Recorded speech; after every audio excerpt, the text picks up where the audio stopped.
नमस्कार, मेरा नाम है आनंद प्रकाश और हम बात करेंगे भारत की उस प्रतियोगिता परीक्षा की सड़ी हुई व्यवस्था के ऊपर, जिसमें बहुसंख्यक छात्र ये समझने लगते हैं कि वो किसी काम के नहीं रह गए हैं। वो एक बोझ हैं पूरी व्यवस्था के ऊपर, परिवार के ऊपर, समाज के ऊपर।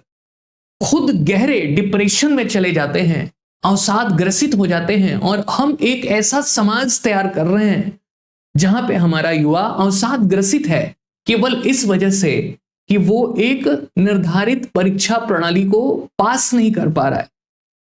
तो ये पूरी व्यवस्था का फेलियर है। ये हमारी देश की डेमोग्राफिक डिविडेंड के लिए भी एक खतरनाक स्थिति है। हम बहुत शान से कहते रहते हैं कि हमारी देश की आबादी में बहुसंख्यक आबादी जो लगभग 35 साल के नीचे है, 65% तक है।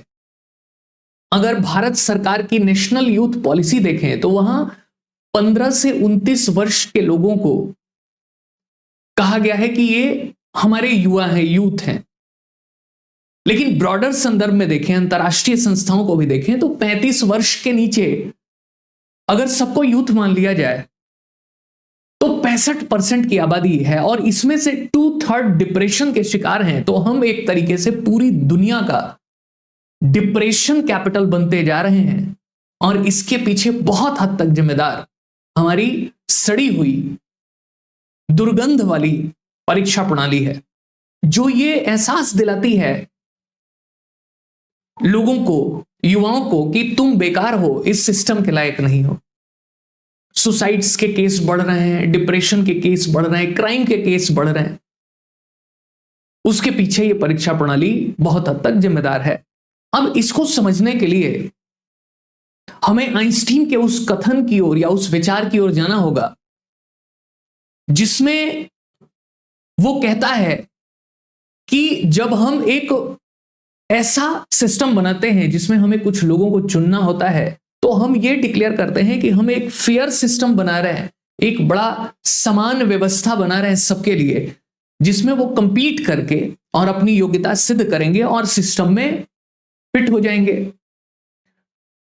तो जिन लोगों ने सिस्टम बनाया उन्होंने एक शर्त निर्धारित कर दी, एलिजिबिलिटी बना दी, एक कंपटीशन रख दिया कि जो पेड़ पे चढ़ेगा वही योग्य होगा। अब इस व्यवस्था में जिसके डीएनए में, जिसकी प्रैक्टिस में उछल कूद होगा, पेड़ पे चढ़ना होगा, वही जीतेगा। अब ये काम तो बंदर ही कर सकता है। अब इस प्रतिस्पर्धा में जिसमें जीत का पैमाना पेड़ पे चढ़ना है, उछल कूद करना है, इसमें तो शेर भी हारेगा, हाथी भी हारेगा और मछली भी हारेगी।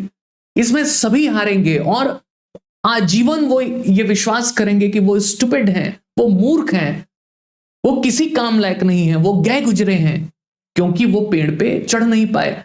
तो हर व्यक्ति जीनियस होता है, लेकिन अगर उसे एक समान व्यवस्था में ढकेल दिया जाए अपनी योग्यता सिद्ध करने के लिए, बिना ये जाने कि उसकी क्या टैलेंट है, तो उससे एक ऐसी फौज तैयार होगी जो अपने को नकारा मानेगी और वो डिप्रेस्ड हो जाएगी। यही व्यवस्था के ऊपर आइंस्टीन बात करता है। अब ये व्यवस्था ऐसी बनी कैसे? ये व्यवस्था बनाने के पीछे अंग्रेजों का हाथ था कि उन्होंने हमारी प्राचीन जो व्यवस्था थी शिक्षा की, पठन पाठन की, उसको ध्वस्त कर दिया। इसमें सबसे बड़ा योगदान लॉर्ड मैकॉले का है और मैकॉले मिनट 1835 में आता है, जब वो विलियम बेंटिंग को अपना प्रस्ताव प्रस्तुत करता है कि भारत में शिक्षा व्यवस्था को कैसे लाया जाए। तो मजे की बात यह है कि वो भारत में कभी आया भी नहीं है उस समय तक। मैकॉले मिनट या मैकॉले की शिक्षा नीति जो भारत के लिए आती है, वो बिना भारत आए हुए बना देता है और उसके बाद भारत आता है और इस प्रस्ताव को स्वीकार कर लिया जाता है। मैकॉले केवल एक शिक्षा विशेषज्ञ नहीं है, सरकारी एजेंट नहीं है, इसके अलावा वो एक इतिहासकार है। इसके अलावा वो एक ऐसा व्यक्ति है जो घृणा करता है पूर्व की सभ्यताओं के साथ, जो कमतर मानता है संस्कृत को और अरबी भाषा को, जो अंग्रेजों की सर्वोच्चता में विश्वास करता है, जो अंग्रेजों की संस्कृति को दुनिया पर स्थापित करना चाहता है, क्रिश्चियनिटी को दुनिया का सबसे बेहतरीन धर्म मानता है, और वो जब शिक्षा नीति बनाता है तो वो एक पूर्वाग्रह ग्रसित मानसिकता के प्रभाव में है, बायस्ड है, वो प्रेजुडाइज है उसके पास। वो ये मान के चलता है कि भारत की सभ्यता और संस्कृति दोयम दर्जे की है। यूरोप की एक छोटी सी लाइब्रेरी में रखी कुछ किताबें ज्यादा उपयोगी और योग्य हैं भारत की संपूर्ण संस्कृत साहित्य के तुलना में। वो ये भी बोलता है कि भारत के विद्वानों की कोई हैसियत नहीं है यूरोपीय विद्वानों के सामने। भारत को वो सपेरों और मदारियों का देश मानता है। भारत के लिए उसके मन में खाली घृणा भरी पड़ी है, और यही वजह है कि वो चाहता है कि जितना भी सरकारी धन हो वो अंग्रेजी के प्रचार प्रसार में खर्च किया जाए और आम जनता को यह न दिया जाए। वो खाली दोभाषिया बनाना चाहता है, खाली ट्रांसलेटर बनाना चाहता है, जिससे कि अंग्रेजी राज और भारत की गुलाम जनता के बीच में एक कड़ी पैदा हो पाए, जिससे कि डॉक्टर, वकील, टीचर्स पैदा हों और वो अंग्रेजी शिक्षा ले और खुद की जानकारी अंग्रेजी के बारे में बढ़ाने के बाद, वेस्टर्न एजुकेशन में बढ़ाने के बाद वो ट्रिकल डाउन इफेक्ट या ऊपर से नीचे आम जनता में आए, जिससे कि आम जनता जो है ये माने कि योग्यता का पैमाना अंग्रेजी जानना है। यही तो औपनिवेशिक मानसिकता है, यही तो सांस्कृतिक साम्राज्यवाद है। एक तरीके से माने तो कल्चरल इंपेरियलिज्म है ये। वो कहता है कि हमें एक ऐसी व्यवस्था बनानी है जिसमें लोगों का रंग और रूप तो भारतीयों जैसा होगा, लेकिन लोगों की नैतिकता, लोगों का ज्ञान, लोगों की जो बोलचाल है, व्यवहार है, सोच है, वो सब कुछ अंग्रेजियत से भरी होगी। इन्हीं को तो मैकॉले पुत्र कहा जाता है। और जब उसने ये प्रस्ताव दिया तो उसने उस गुरुकुल व्यवस्था को चेंज कर दिया और उसके प्रति आलोचनात्मक भाव पैदा कर दिया कि भारत में गुरुकुल सिस्टम और संस्कृत शिक्षा ने ही लोगों का हजारों साल तक शोषण किया। तो भारत की बहुसंख्यक आबादी यह विश्वास करने लगी कि भारत की गुरुकुल सिस्टम एक शोषण की जगह थी, और धीरे धीरे करके गुरुकुल सिस्टम समाप्त हो गए। फंडिंग के अभाव में उनके ऊपर दमनात्मक कार्रवाई भी की गई और धीरे धीरे वो सब समाप्त हो गया। और धीरे धीरे उन्होंने यूनिवर्सिटी बनाई, अंग्रेजों ने पूरी व्यवस्था अपने अनुकूल कर ली, और आज तक भी हम उसी के चंगुल में पड़े हुए। हमारी गुरुकुल सिस्टम कैसे इनसे अलग थी? हमारी गुरुकुल सिस्टम में कोई फीस नहीं होती थी। वो फीस वही होगी जो गुरु दक्षिणा, जब पूरी अध्ययन समाप्त हो जाएगी, अध्ययन अध्यापन जब समाप्त हो जाएगा तो आप जो स्वेच्छा से भेंट कर दोगे वही फी होती थी। यहां तक कि राजा का लड़का या समृद्ध लोग भी आम लोगों के साथ रोज भिक्षा मांग के लाते थे और गुरु माता की सेवा करते थे। जितने भी वहां फैकल्टीज होती थी उनके लिए भोजन बनाने का काम करते थे, उनकी सेवा करते थे, उनका पैर दबाते थे, जिससे कि कोई धनी भी व्यक्ति हो, कोई राजा भी हो, राजकुमार भी हो, तो वो भी जान पाए कि आम जनता रहती कैसे है, एक लगाव पैदा हो। चरित्र निर्माण के ऊपर बल दिया जाता था, सामाजिक कल्याण के ऊपर बल दिया जाता था, समाज सेवा के ऊपर बल दिया जाता था, और साथ ही ज्ञान के ऊपर भी बल दिया जाता था।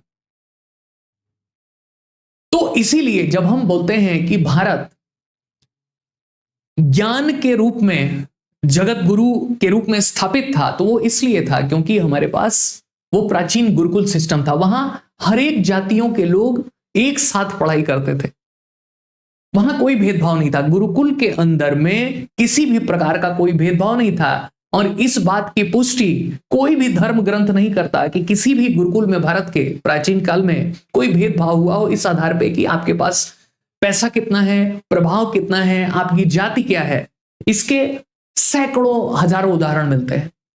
तो अंग्रेजों ने एक ऐसी शिक्षा व्यवस्था को जन्म दिया जिसमें खाली सूचनाओं का अंबार लगाना है, शिक्षा को समाज सेवा का माध्यम न समझ के व्यापार समझना है, शिक्षा आपके अंदर अहंकार पैदा करे ऐसी शिक्षा देनी है, वो शिक्षा प्राप्त करने के बाद आप दूसरों को नीचा समझने लगे ऐसी शिक्षा देनी है। उस शिक्षा में गला काट प्रतिस्पर्धा पैदा हो जाए,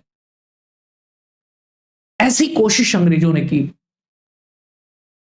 और यही वजह है कि जब इस शिक्षा व्यवस्था को आधार बना के अंग्रेजों ने अपनी व्यवस्था के लिए सहायक वर्ग को जन्म देने के लिए, जो उनको हेल्प कर पाए, इंजीनियर, डॉक्टर, अधिकारी, बिचौलिए, जमींदार, तो उनको सहयोगी बनाने के लिए जब उन्होंने अंग्रेजी शिक्षा पद्धति को लागू किया तो पूरी अपनी वेस्टर्न जो कल्चर थी उसको थोप दिया, और यहां पे बहुसंख्यक लोगों ने उसको अपनाया। और फिर उन्होंने इसी के आधार पे कॉम्पिटिटिव एग्जाम लेने शुरू किए, और जो शिक्षा कभी चरित्र निर्माण का माध्यम हुआ करती थी, देश सेवा, समाज सेवा का कभी माध्यम हुआ करती थी,